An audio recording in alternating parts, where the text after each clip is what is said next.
Oui, une semaine s'est déjà écoulée, c'est donc l'heure de retrouver votre émission favorite, Croque Lecture évidemment. Aujourd'hui, comme chaque semaine, notre équipe a déniché de nombreux titres, rien que pour vous. Alors, ne perdons pas de temps, voici le sommaire. Traqué, c'est le roman de Andrew Fukuda, auteur de science-fiction. Nathan vous présentera ce livre. Pour continuer, dans la rubrique Brochette littéraire, Alicia nous présentera La Légion des Colombes Noires. Enfin, nous retrouverons Amandine, cette fois elle viendra pour nous parler du roman Les Substituts, un roman de Joanne Elliott.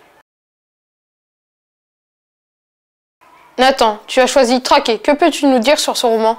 Bonjour chers croque-lecteurs, aujourd'hui je vais vous présenter un livre qui est absolument wonderful, son titre Traqué de Andrew Fukuda, édité par Michel Lafon. Peux-tu nous faire un résumé de ce livre? Pour débuter, je vous ai concocté un encas avec de la chair d'humain et du sang comme boisson et assaisonnement. En effet, à aucun moment on nous le dit, mais dès lors qu'on sait qu'ils ne peuvent sortir à la lumière du jour, qu'ils ont des canines et qu'ils boivent du sang d'humain, ce ne sont pas des petits lutins auxquels notre héros va être confronté. Nous débutons donc l'histoire par une introduction expliquant que dans une certaine race, il ne subsiste plus qu'une seule personne, notre héros. Avant, ils n'étaient pas suffisamment nombreux pour remplir une salle de cinéma. La dernière fois qu'il a vu un humain, c'était lors de la rentrée scolaire. Une petite fille s'est faite dévorer car pour dormir, les ennemis du héros se tiennent au plafond, ce qui est problématique pour la sieste en maternelle. Il fait donc attention à suivre les règles inculquées par son règle, comme ne pas se racler la gorge, ne pas s'endormir. Ce dernier est mort il y a maintenant 7 ans. Pourtant, pendant le cours de maths, il est mis en danger car il ne voit pas le tableau. Il est sauvé par une de ses camarades qu'il a surnommée Ashley Jeune. Plus tard dans la soirée, le patron fait une déclaration. Il inaugure une nouvelle chasse aux mammifères qui consiste à chasser des omniférés. Le but est de faire une traque dans laquelle les chasseurs ont 12 heures de retard sur les chercher. Cependant, cela ne pose aucun problème aux chasseurs car ils sont 6 fois plus rapides et plus forts que les chassés. Pour participer à cette chasse, il faut tout simplement avoir de la chance. De la chance ou bien de la malchance lorsqu'on est un omniféré. Malheureusement pour notre héros, il va gagner à cette loterie. Il a alors deux choix, dévorer les omniférés, mais vu la différence de rapidité avec les autres chasseurs, cela risque d'être difficile, ou s'allier aux omniférés, mais cela veut dire qu'il deviendra une proie et aura une faible chance de survie. Mais quel est ton avis sur ce titre vraiment original? Le roman Traqué d'Andrew Fukuda a été une vraie surprise, car derrière une couverture sans grande originalité, on trouve un titre vraiment incroyable. Honnêtement, je ne trouve qu'un seul défaut à ce livre, le temps d'attente avant la sortie du prochain volume. En anglais, il s'intitule The Hunt, la chasse. Je vais commencer par vous parler du personnage principal, Jen. Le livre tarde un peu avant de nous dévoiler le nom du personnage, sauf pour ceux qui ont lu la 4e de couverture. Autrement, personne n'a de nom. Jen est un des derniers humains sur Terre, tous ceux de sa race ont été dévorés. Lui a développé des sens de survie qui lui ont également été apprises par son père. Il ne faut pas qu'il transpire, pas qu'il pleure, qu'il ne laisse paraître aucune émotion. Lors d'un cours de natation, l'eau était malheureusement trop froide et Jen a la chair de poule, chose que personne n'a. Pour ne pas se faire tuer, il va vomir dans la piscine. Les solutions extrêmes sont parfois les meilleures et Jen n'a pas fini d'avoir des idées étranges pour se sauver la mise. Pour continuer, ce livre est de genre fantastique, vous l'aurez bien compris. Je suppose que la plupart d'entre vous pensent que notre héros a affaire à des vampires, mais vu qu'on ne le dit pas, on ne peut pas en être vraiment certain. Seulement, je trouve que ce livre est extrêmement original car le thème est certes basique et vraiment à mode depuis la série Twilight. Mais ici, il n'est pas question de grande histoire d'amour, un seul mot convient, survivre. Survivre à tout prix. Ces êtres sont l'espèce dominante sur Terre et les humains de simples proies à chasser et à tuer. La moindre petite entorse-règle finit dans un bain de sang. En conclusion, ce livre est le meilleur de tous ceux que j'ai lus. L'histoire est bien expliquée, on ressent de la peur pour Jen lorsqu'il reste de se faire découvrir. Je conseille évidemment cet ouvrage à tous les lecteurs avides de fantastique. Je suis en compagnie d'Alicia qui va nous présenter le roman La Légion des Colombes Noires. Bonjour à tous nos croque-lecteurs, je suis ici pour vous parler du nouveau roman de Camille Garcia, co-auteur de la saga 16 Dunes. Il s'intitule La Légion de la Colombe Noire. Il est édité chez Hachette dans la collection Black Moon. Peux-tu nous raconter l'histoire de ce roman? Kennedy n'est pas très rassurée dans ce cimetière, encore plus sinistre la nuit que la journée. Elle espère que son chat, Elvis, ne va pas tarder à revenir, car sa seule envie pour le moment est de partir le plus vite possible de cet endroit. Cette pénombre lui rappelle le jour où sa mère a dû la réveiller en pleine nuit et la cacher dans un placard car quelqu'un était entré dans la maison. Toujours à la recherche de son chat, elle croise une jeune fille en chemise de nuit blanche au milieu du cimetière. Seul problème, elle est pieds nus et semble ne pas toucher par terre. Mais Kennedy ne veut pas croire que cette fille est un fantôme et préfère se dire qu'elle est somnambule. Elle l'appelle plusieurs fois mais elle ne lui répond pas. Kennedy essaie d'attraper son chat, mais il se débat et lui griffe complètement les bras. Elle rentre donc chez elle, les pieds écorchés, pleine de boue et les bras en sang.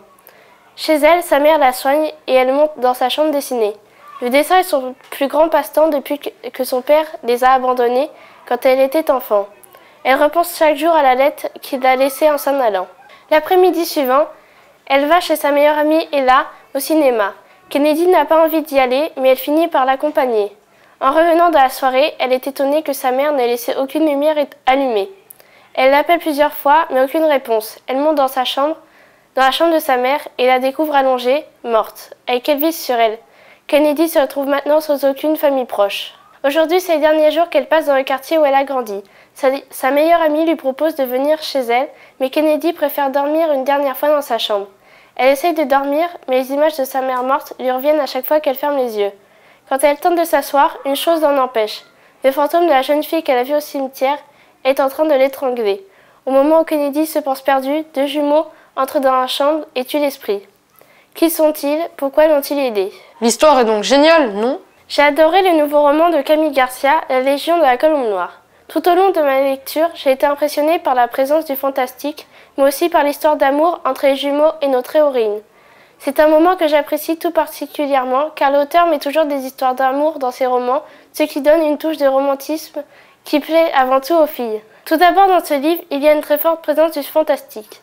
Dès les débuts, avec l'apparition de fantômes, il n'y a aucun doute, même si l'héroïne préfère ne pas s'en rendre compte.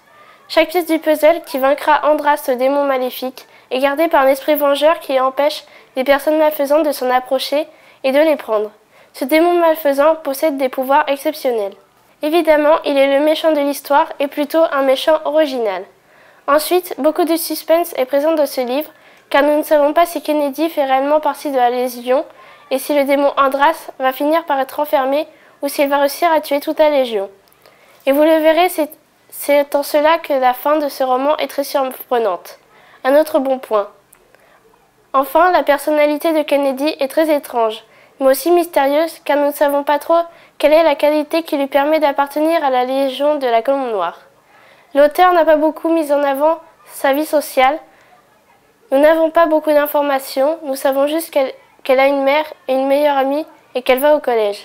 Notre héroïne a beaucoup de courage, car elle ne sait pas vraiment comment tuer un esprit vengeur, mais aussi elle doit faire confiance à des personnes qu'elle ne connaît pas ou qu'elle vient juste de rencontrer, comme les jumeaux Lucas et Jared, dont elle tombe amoureuse. Pour conclure, j'ai adoré ce livre que je vous conseille. Bien sûr, nous attendons la suite, une marquette, le tome 2 de la Légion de la Colombe Noire, qui n'est pas encore sorti en France et qui va être publié aux États-Unis le 30 septembre prochain. Alors Amandine, quel titre vas-tu nous présenter aujourd'hui? Bonjour, pour ce nouveau JT, je vais vous présenter le premier tome de la série Substitut de Joan Elliott aux éditions du Seuil. Joan Elliott est un écrivain de science-fiction que nous apprécions pour des titres comme Dans la peau d'une autre, À de sous contrôle. Mais quelle est l'histoire de ce livre au juste? Le parc, l'endroit où habitent les substituts. Ces personnes privées de la connaissance du monde, ignorant de leur véritable sort et prisonniers des hauts. Après une catastrophe causée par les anciens, les substituts sont méprisés par les hauts et les très hauts. Leur mépris est tel qu'ils ont soumis ces pauvres gens à leur merci. Et pourquoi sont-ils détestés? Tout simplement car pendant la catastrophe des anciens, ils sont les seuls à y avoir survécu grâce à leur robustesse. Ce jour-là est ordinaire pour la plupart des habitants sauf pour une personne, Tia. C'est un jour spécial pour elle car elle fête ses 14 ans. Aucun cadeau n'est prévu sauf celui d'aller travailler pour les hauts. En effet, à l'âge de 14 ans, toute personne doit aller travailler pour ces personnes vivant dans le luxe. Cox, l'amie de son père disparu, vient la chercher pour sa première journée. Elle sait qu'elle ne doit pas poser de questions et se faire discrète lors de son arrivée.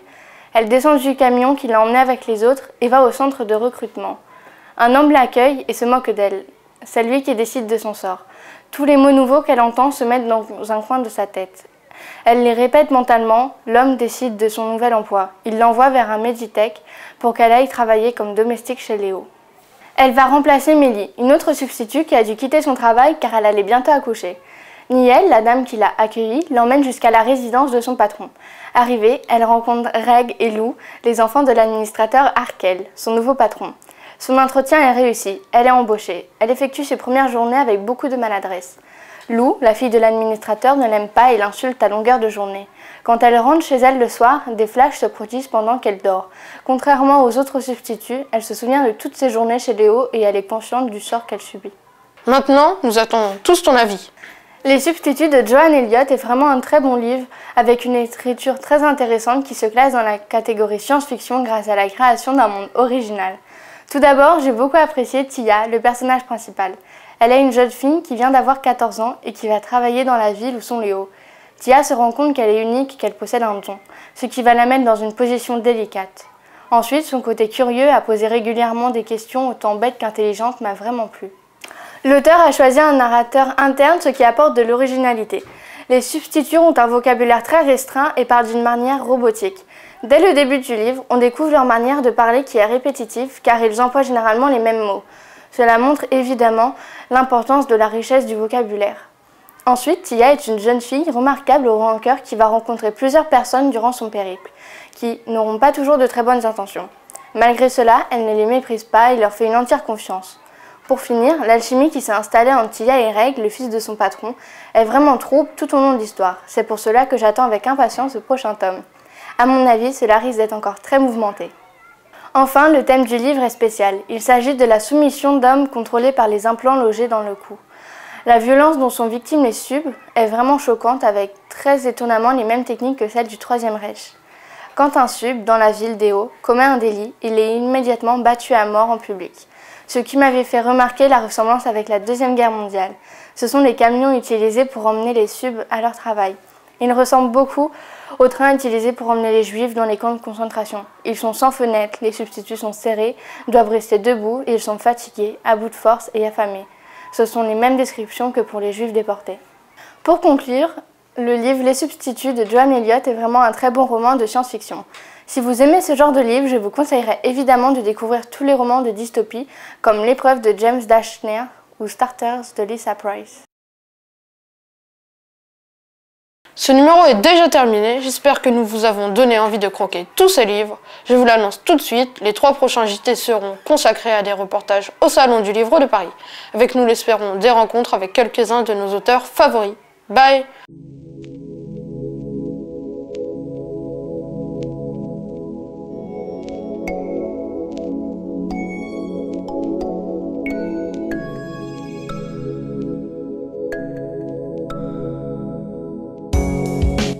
Mais c'est parce que ça descend mon t-shirt. Non mais c'est gênant. Ado sous contrôle ou Tempester.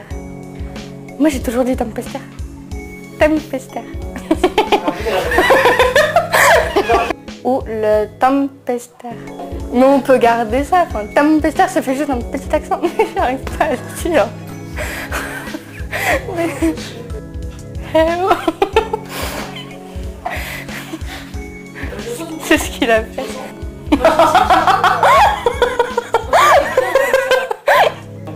Le héros. Oh. Mais Carico, il a fait... Comment vous voulez être concentré? Ah oui. Elle tient toute la tête maintenant.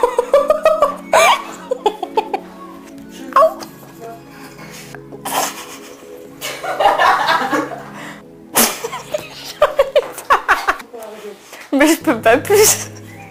C'est ce qui reste. Moi, il y a des petits chats dessus. Ça se trouve, vous aurez même pas le temps de faire un bêtisier.